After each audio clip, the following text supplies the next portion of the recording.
Povsem nova kuhinja po meri, z dostavo in možnostjo plačila na obroke za dobrih 1000 evrov. Na spletni strani Dom 365. Predobro, da bi bilo res. Jaz vam lahko pokažem mojo improvizirano kuhinjo trenutno, če želite, takole obrnem kamero. Tole je trenutno stanje. Jaz sem še bila tako malo v dvomih, sem jo vprašala, če je res 100%, da ne bi ki jaz dala denar, pol pa bom ostala brez vsega, pa rekla ne, mi smo super podjetje, mi kaj takega si ne moremo privoščiti. A sledili so izgovori, dobavni roki pa se vse bolj podaljševali.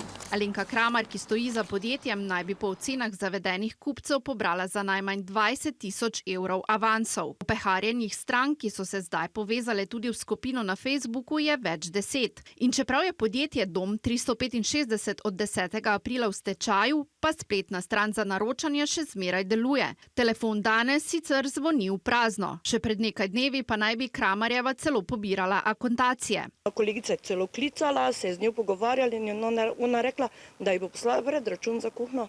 Po 10.4. je v glavnem bloku je že bila v stečaju.